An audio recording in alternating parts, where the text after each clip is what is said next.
Letitia's POV. I stood in front of the window, gazing up into the night sky, taking in the beauty of the night as the night breeze blew across my skin. The door to the chamber pulls open, and I turn towards it to see Darium walk in. "You shouldn't stay close to the window, you might catch a cold." He said it softly, forcing a smile. He let out a tired sigh, and I could tell Nico's leaving had been hard for him, but he'd never admit it to me. It had been 2 months since Nico and Celeste left the palace. When Zane found out about Nico's decision, he cried his eyes out, not afraid to show his emotions. He had tried persuading Nico and had asked that he gave us a chance to heal together, but Nico's mind was already decided. They had both said their goodbyes in the most heartbreaking way, and I had bawled my eyes at this. Darium walked to where I stood, wrapping an arm around my shoulder. My attention returned to the night sky. "Do you think he would return, that things would go back to the way they were?" I asked softly. "It might take some time, but I know things will finally get better. We will all overcome this, surely." I leaned into him, fighting a flood of tears that tried too hard to break. "I don't like feeling this way." I sobbed, it hurts so much." He rubbed my shoulders, laying his head on top of mine. "I know, my love, I know. Don't try to hide your pain, let it out. It's that kind of pain that makes you stronger than any of us." I wiped a tear from the sleeve of my dress. I've been through a lot in this life, but never have they felt far worse than now. I don't know how things will ever get better. Darium sighed. "No matter how long it takes, it will get better. No matter how many tears you shed, there will always be a time when your eyes stop crying and start shining again. It might seem never-ending, but it will surely come to an end." I nodded, burying my face in the warmth of his chest. He ran his hands through my hair, trying to calm me down.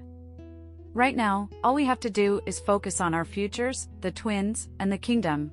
This is the only thing that matters more. I have no idea what is ahead of us or if we will ever face another ordeal far worse than this. But I believe we can overcome whatever hurdles might be placed in our way. As long as we are together, I plan on going through every pain, sorrow, celebration, and happiness with you. Whatever series of emotions or situation you might be in, I will always be here for you. You are my life, Letitia, my queen, and my heart. And I wish to grow old with you as we rule this kingdom and watch our children grow into a perfect version of themselves.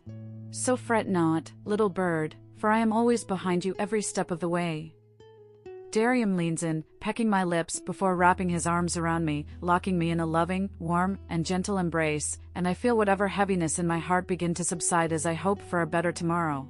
Not just for us, but for everyone who stood with us, those close by, and those far away. With the arrival of spring, the Nisha Castle experienced a change in season as the temperature rose noticeably and trees started to sprout new leaves. It was Darium who had woken me up, kissing my bare back tenderly. Reluctant to open my eyes just yet, I grinned. "Good morning, yourself," I replied, smiling down at him. "I can never get tired of this," I mumbled, kissing his chest. He chuckled, his eyes glowing. "Good. Because we've got 1,000,000,000,000 more mornings to wake up to," he replied, and I chuckled. Then we both fell into a cozy silence as Darium ran a hand over my hair. "I can't believe the twins are turning 1 and 6 today. So much time has passed," Darium murmurs, and I let out a concordant sigh. "It feels like almost yesterday, when they were barely a year old," I murmured, a smile on my face. I had spent the month preparing for the twins' celebrations. A ball was being held for them here in the palace as they marked their 16th birthday. To say I was ecstatic at how well they have grown into perfect, beautiful, and loving people would be an understatement. But at the same time, I can't help but be sad at how fast they seem to grow. Was this how every parent felt? A soft banging on our chamber door, followed by the sound of giggles, had me smiling. "It seems like your youngest twins are here again this morning. They have the stamina of a horse." Darium groans out, but I could see the smile on his lip and the love dancing around in his eyes as he sat up, placing me back down on the bed. "You know they love their morning squabble with you." I laughed, and he joined in. "I know that, Atlardi. He leans in to peck my forehead. I better go answer them before they lose patience and barge right into our chamber. With that, he stepped out of bed, putting on his clothes. "See you later, my love." He leans down, pecking my lips one more time before making his way out of the door. I heard the sound of giggles, followed by the knob being twisted, and knew right away that the twins were trying to make their way into the room, probably in search of their mother. But the door to the chamber was soon closed before it could be fully opened, followed by the sound of laughter and retreating footsteps. I remained on the bed and was soon drifting off to sleep when a knock came on the door, interrupting me. "Come in," I called out, disgruntled. Kiva stepped into the room, bowing her head immediately. "Good morning, milady," she announced. She chirps, making her way towards me. "Kiva, I thought I told you to take a break," I scolded as I got up from the bed, picking up my robe from the couch to cover up my body. "I don't think Gareth would appreciate you working while pregnant. You don't want him grumbling the whole day."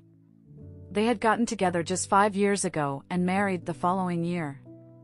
"My husband can be such a man-child sometimes, Lady Letitia." Kiva smiles. "And milady need not worry, I'm barely even showing yet." She says this, rubbing her hand on her stomach. "I don't want you working while pregnant." I said it sternly. "I'm hardly doing anything since milady refuses to let it be so." She pouts at this. "Beside, I wish to help with today's celebrations. How else would milady handle all the princes and princesses?" She jokes.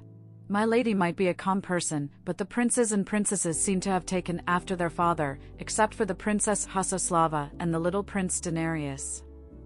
I laughed at this, nodding in agreement. All my children did take after their father's personality, except for Hasoslava and Denarius, as Kiva had stated. Still, they had the kindest heart and a good soul, and maybe a little bit devious like their father, but still, I loved them all. "We better get you ready, we have a long day ahead of us," Kiva says, ushering me into the bathing chamber. It had taken nearly an hour to get me ready. After a long, careful bath, Kiva insisted on prepping my skin, rubbing scented oils, and massaging my muscles till I felt as soft as butter before changing into a beautiful blue gown, with my hair tied up and my crown gently placed on it. I smiled at her, taking a look at myself in the mirror, surprised at how well I looked, not looking at all 3 and 6 years of age. We both made our way to the dining room, where I knew Darium was with the children. The guard present there bowed at me, pulling the door open, and I was instantly welcomed into a room full of chatter and laughter. "Mother!" I heard a deep voice call out to me, and I turned towards it, catching sight of a familiar face. He rises to his feet, making his way to where I stood, before leaning down to peck my cheeks. "How is my baby boy doing?" His face screeched up in disapproval, and I tried not to laugh at how cute he looked. "Mother, I think it's time we acknowledge that I'm anything but a baby or a boy." "Really?" I asked, and he looks adorable. "Well, forgive me, Your Majesty." I teased him before pinching his cheeks at how cute he looked. "Mother," he calls out, his cheeks hitting up in red. "Oh, my sweet Alvar, you will always be my sweet baby boy," I said, and he laughed, leaning to peck my cheeks once more. "I feel like I should be jealous at this point," Arsenio said, coming to where I stood, a smile playing across his lips. He was a perfect replica of me. "You are both my sons." "Yeah, of course, with me being the favorite," Arsenio joked, sticking his tongue out at Alvar. "You wish. As the eldest, I'm no doubt my mother's favorite," Alvar replies, nudging his shoulder. "There is no fretting, I love you both equally," I said, hugging both of them, a smile dancing around our lips. "What about us, Mother?" For more voice asks in union, and I laughed at this, looking at my other sons, 2 of whom were both twin brothers, and the other set of twins, like Arsenio and Hasoslava.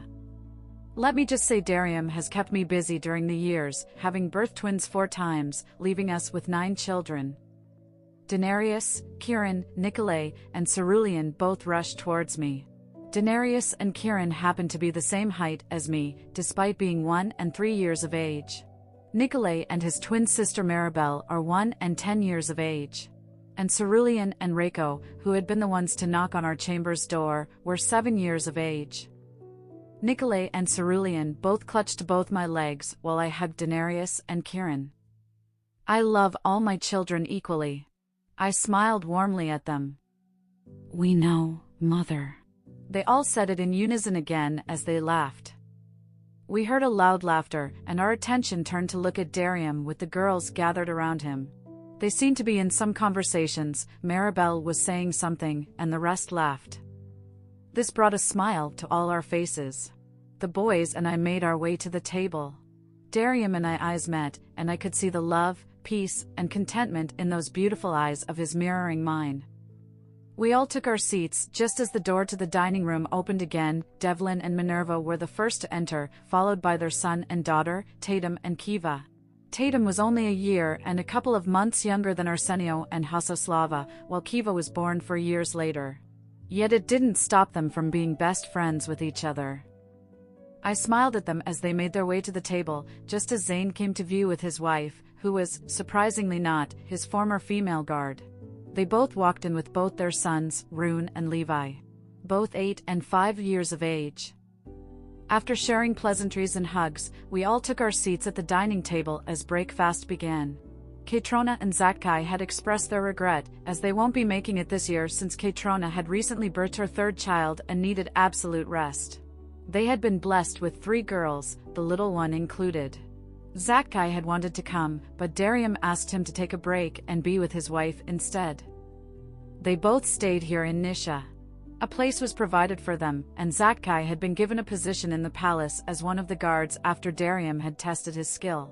And during the course of the years, he managed to work himself up the rank and was now Darium's second in command. I turned to look at the table by the other side of Darium, which was occupied by Arsenio, and my mind drifted off to Nico. No one knew where he or Celeste were. Darium had tried so hard to locate both of them that it seemed futile. Clearly, he didn't want to be found, but he made sure to send letters letting us know where they were. The letter, of course, is untraceable. I know Darium tries not to show it, but he misses his friend dearly. How could one person's betrayal ruin it all? A hand gripped mine, and my eyes shifted up to meet Darium, giving him a smile to let him know I was fine. He raises my hand up to his lips, placing a kiss in my palm, and we both join in on the conversation flowing around the table. The sound of laughter filled the room.